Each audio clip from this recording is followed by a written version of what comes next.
the machine that broke Formula One. You are 27 years old.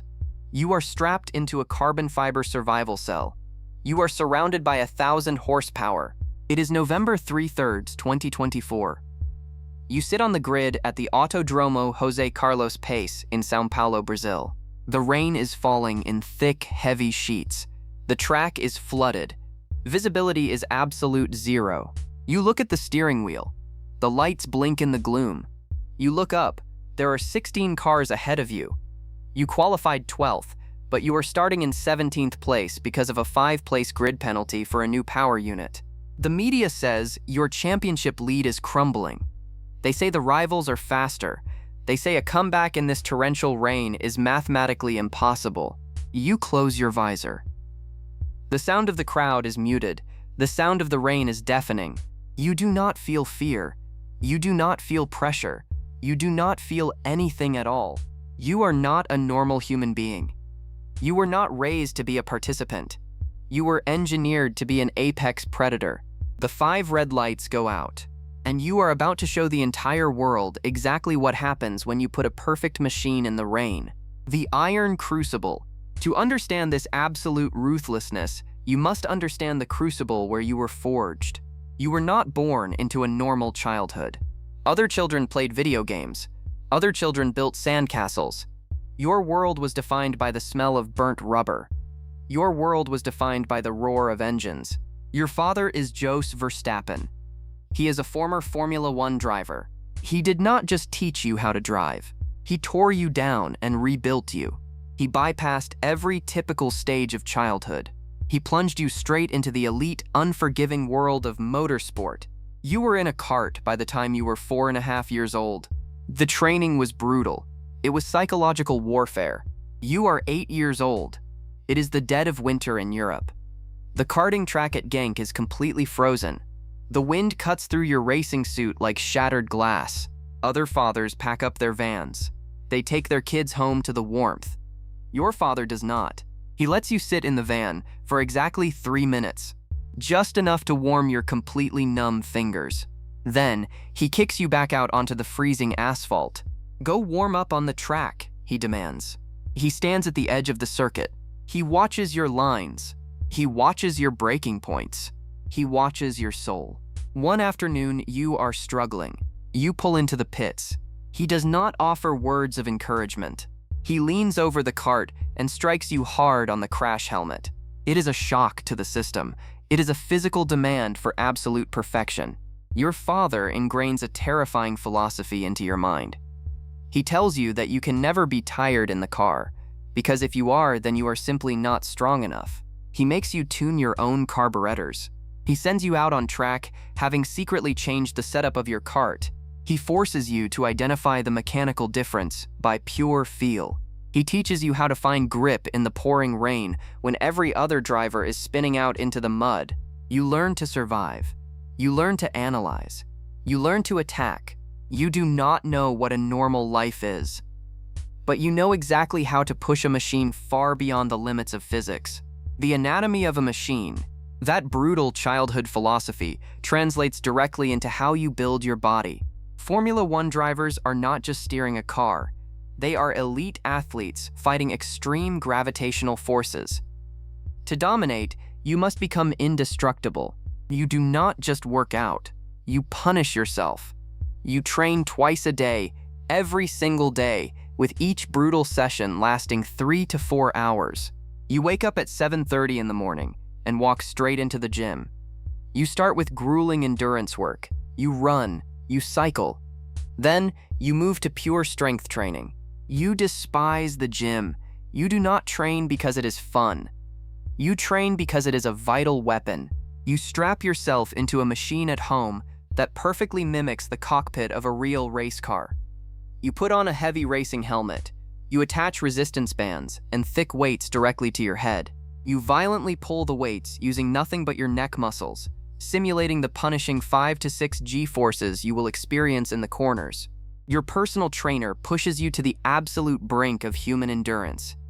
You engage in exercises that completely destroy you, pushing your heartbeat to a terrifying 190 beats per minute. You do it until your vision blurs. You do it until your lungs burn. You sacrifice everything for the physical edge. You strictly monitor your diet. You avoid bread because it adds unnecessary weight. You eat precise portions of eggs and yogurt. During the season, alcohol does not exist to you. You drink water, and you only consume energy drinks right before you race to burn the fuel immediately. Every single calorie, every single drop of sweat, every single hour of agony is calculated. You are not training to participate. You are training to break the spirits of the 20 best drivers on the planet. The boy who played with fire. Your brutal apprenticeship accelerates your life. It is 2016. The Spanish Grand Prix. You are 18 years old. You have just been promoted to the senior Red Bull racing team. The global media calls you reckless. They say you are too young. They say the crushing pressure of an elite Formula One seat will destroy you. On lap 1, the dominant Mercedes cars collide. They violently take each other out of the race. Suddenly, the door is wide open. You find yourself leading the Spanish Grand Prix. But looking in your rearview mirrors is Kimi Räikkönen. He is a seasoned Formula One world champion, a veteran. He is hunting you down. His Ferrari is faster. He has the Doc's advantage. He is applying suffocating, relentless pressure lap after agonizing lap. Your tires are degrading. The rubber is peeling away. The grip is vanishing into thin air. A normal teenager would panic. A normal rookie would lock a brake, miss an apex, and slide into the gravel trap. But you are not normal. You remember the freezing track in Genk? You remember the strike to the helmet. You do not make a single mistake. You place your car with surgical, terrifying precision at every single corner. You defend like a veteran with a decade of championship experience. You cross the finish line. You are 18 years and 228 days old. You become the youngest race winner in the entire history of Formula One. You step onto the podium. You hold the trophy. The world is stunned. But internally, you are not satisfied. Winning a race is not the final goal. Winning a race is just a data point. You want to break a dynasty? The Kingslayer. Fast forward to 2021. You are 24 years old. You have spent 5 grueling years fighting a machine that the world said could not be beaten. The Mercedes dynasty, led by Lewis Hamilton. They have won 7 consecutive world championships. They are inevitable, but you have dragged your Red Bull car into a brutal, bloody title fight. It all comes down to the final race of the season, the Abu Dhabi Grand Prix. You are tied on points. Winner takes all. It is the most stressful, highly viewed, politically charged Formula One race of the modern era. And for 53 laps, you are losing. Hamilton's car is undeniably faster. He pulls away. The dream is slipping through your fingers. Then chaos strikes. A crash at the back of the field triggers a safety car. You dive into the pits for fresh, soft tires. Hamilton stays out on old, worn, hard tires. Race control makes a highly controversial call. The lapped cars are cleared. The safety car pulls into the pits. There is exactly 1 racing lap remaining in the season. 1 lap to decide the world championship. You are right behind his gearbox. The tension in the cockpit is enough to stop a human heart. As you prepare to launch your attack, your right leg, the leg pinned to the throttle pedal, suddenly seizes. A massive, violently painful cramp locks your muscle. You are in blinding physical agony. You are facing the greatest driver of his generation. You have 1 chance. You ignore the pain. You enter turn 5. You do not wait for the long straight. You do not wait for the Dockers zone. You catch him completely off guard. You throw your car down the inside with a late, aggressive, entirely fearless lunge. You take the lead. You weave wildly down the straights, fighting off his desperate counterattacks. The cramp screams in your leg. You refuse to lift. You cross the line. You are the champion of the world. You scream into the radio. The emotion finally breaks through the iron armor. You have validated every freezing winter day, every sacrifice, every grueling hour of your childhood. You sit on the throne, the rain god. Once you reach the top, The world expects you to soften. They expect you to relax. Instead, you turn into a tyrant. You dominate 2022. You completely annihilate 2023, breaking every consecutive win record in the history of the sport. But in 2024, the narrative shifts. The Red Bull car loses its sharp edge. McLaren builds a rocket ship. Lando Norris starts aggressively hunting down your points lead. The media begins to whisper, he is losing his grip. The car is slow.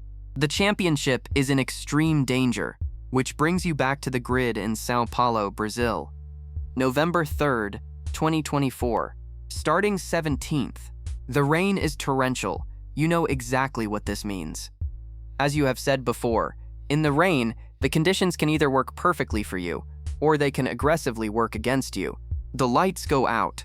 You do not ease into the race. You detonate. On lap 1 alone, navigating the blinding chaotic spray and driving inches from the concrete wall, you pass 6 different cars. You are driving a completely different circuit than everyone else. While the rest of the grid tiptoes on the traditional racing line, desperately searching for grip, you are using the karting lines your father violently taught you in the freezing rain. You brake later. You carry impossible speed. You surge through the field. You overtake Charles Leclerc. You hunt down Liam Lawson. You rip past Oscar Piastri. The rain intensifies. Cars are spinning off track. A red flag is thrown for a massive crash. The race restarts. Esteban Ocon is leading the Grand Prix. You do not wait. You surge past him, seizing the lead of the race. And then, you completely break their spirits. You do not just lead. You vanish into the blinding spray. You pump in the fastest lap of the race. Then you do it again. And again, you pull away by a margin that defies the physics of a wet track. You cross the finish line an astonishing 19 seconds ahead of second place. The paddock is in utter shock. No driver has won a race from 17th or lower since Kimi Räikkönen achieved it in 2005. You did not just win a motor race, you delivered a psychological masterclass. You shattered the hopes of your rivals. You step out of the car. You take off the helmet. You aren't smiling widely. You aren't crying. You just look satisfied, because they thought the car made you unbeatable. They thought the points gap made you comfortable. But as the heavy rain washes over the podium in Brazil, the world finally understands the terrifying truth. You aren't a product of the car.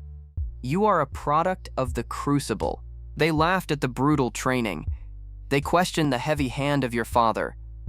But what they never understood is that while they were learning how to race, you were learning how to survive.